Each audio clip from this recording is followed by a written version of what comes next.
It's common for the Western world to bring out things which are against Islam. We had the case of Salman Rushdie wrote satanic verses, Tasliman Rushdie wrote Lajja, then we had the Danish cartoons, now we have innocence of Muslims. See, normally when such things come, almost all the Muslims jump into the agitation. How today the aid of specialization, we have heart specialists, brain specialists, kidney specialists. We should have specialized Muslim organization to deal with these issues so that the other Muslims can continue with their normal routine activity of spreading Islam and not stop the growth. For this, I suggested 6 strategies.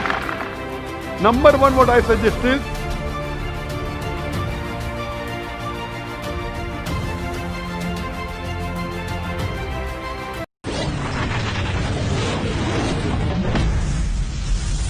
Bismillahirrahmanirrahiim. I have deep respect for you.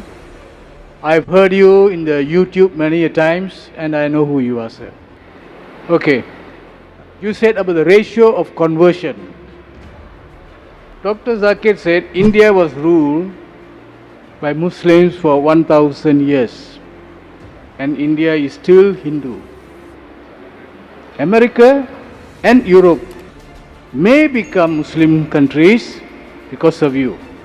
But 1000 Zakir Naik. Naik means up in Malay, no?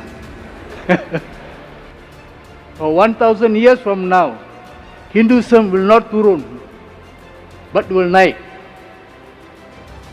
For now, India will be Hindu, for even for 1000 more years. Even if the world is broken, up tomorrow, a Hindu will pray Namah Shivaya. Thank you, sir. the brother asked the question that I said America, many people accepting Islam, and if Muslims ruled India for 1000 years, yet 80% are Hindus. Naik means up. That was trying to prove that Islam wasn't spread by the sword. That answer I give in context, that if Islam was spread by the sword, then the Muslims, when they ruled India for 1000 years, they would have forced everyone to become Muslim. They did not do that. Regarding Hindu, brother, Hindu is a geographical definition for a person living in India. By definition, I am a Hindu. Hindu is a geographical definition and I will remain a Hindu.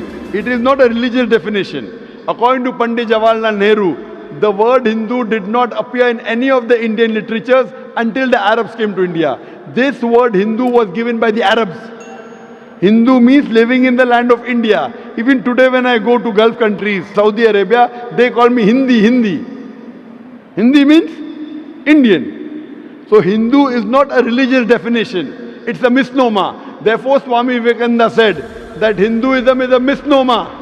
They should be called as Vedantist. So if you say Hindu, yes, India will be there, inshallah. And I'm proud to be an Indian. And the people living in India are called Hindu. It's a geographical definition. It is not a religious definition. Nowhere will you find in the Vedas or Upanishad the word Hindu. It all came after the Arabs gave this word. The right word should be Sanatar Dharma or should be Vedantist.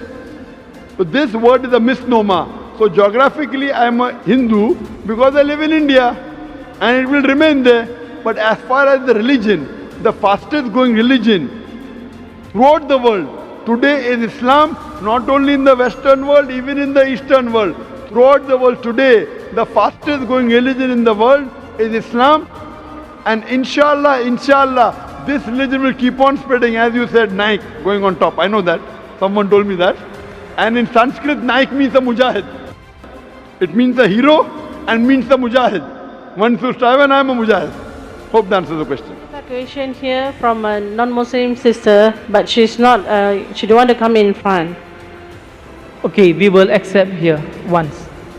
A non-Muslim sister has accepted Islam. She believes in one God and prayers, but she cannot tell her family as it is will endanger her life. Her family wants her to marry a non-Muslim. If she marries a non-Muslim, does that make her a non-believer again? The sister has said that she believes in Islam, she believes in one God, she has become a Muslim. but a family doesn't like it and family wants to force her to marry a non-Muslim, so does that make her an unbeliever? It's clearly mentioned in the Quran. Allah says in the Quran in Surah Baqarah chapter number 2 verse number 221 that do not marry an unbelieving woman, do not marry an idolatress until she believes. A believing woman is far superior than an idolatress even if she allows you. And the verse continues, do not marry an unbelieving man, an idolater, until he believes. A believing man is far superior than an idolater. So marrying a non-Muslim according to the verse of the Quran, a person who does shirk, is prohibited. It's not allowed in Islam. If she has accepted Islam and she believes that Islam is the right religion, she believes in one God and Prophet Muhammad Messenger, then she should marry a Muslim only. If she marries a non-Muslim, it's not allowed in Islam. Hope that answers the question. Thank you. For the wonderful talk. My name is Chai. I just want to know, since media is the most powerful weapon nowadays, certain irresponsible parties have released media which causes certain parties to resort to much violence method in solving the problem. According to Al-Quran, what is the best approach for this kind of scenarios? The brother asked the question, I think is referring to the innocence of Muslims, correct? Yes, correct. The brother is saying that sometimes certain things, as media is the most powerful weapon, certain things come into the media which hurt the feelings of other people. So what is the best strategy that should be done? Brother is talking about a movie that was released a few weeks before, Innocence of Muslim, which has caused turmoil in the Muslim Ummah, a hue and cry.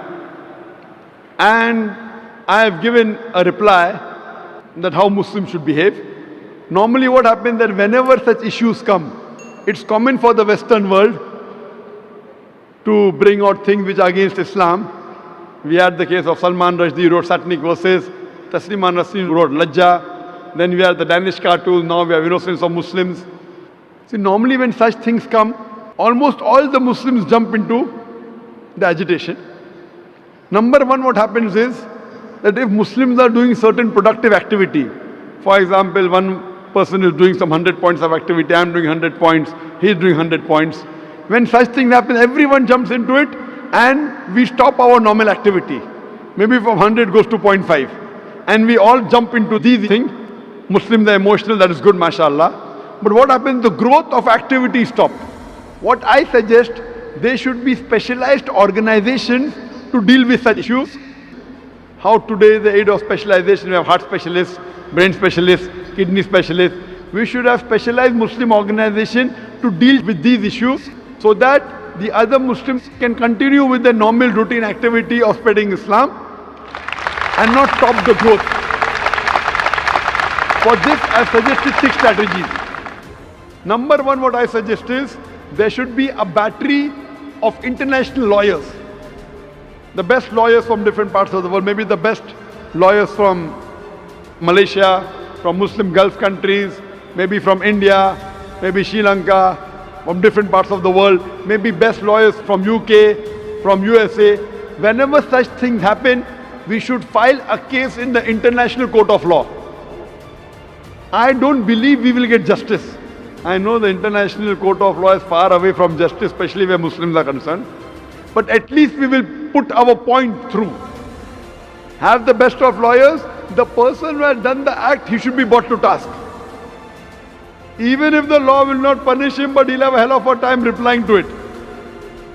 Number one, we should have battery of international top lawyers. If required, we should hire even non-Muslim lawyers. Put a case in the International Court of Law, point number one. Point number two, the Muslim countries should protest officially. Through the foreign ministers of the country, they should protest through the ambassadors in that country that what has happened is wrong. Whichever country is involved in doing this act, all the Muslim countries through the foreign ministry, through the ambassador should protest, number two. Number three, we should give an intellectual reply to that act. Intellectual reply to satanic verses, intellectual reply to Danish cartoons, intellectual reply to Lajja or to Innocence of Muslim. Strategy number four, if we know the country involved in the act, if we know there is a dealing with the Muslim countries, there should be a ban in importing their products. The best example is during Danish cartoons, Denmark wasn't interested in listening to Muslims. So all the Gulf countries got together and they said, we banned the products of Denmark. They went in a loss of more than $1 billion.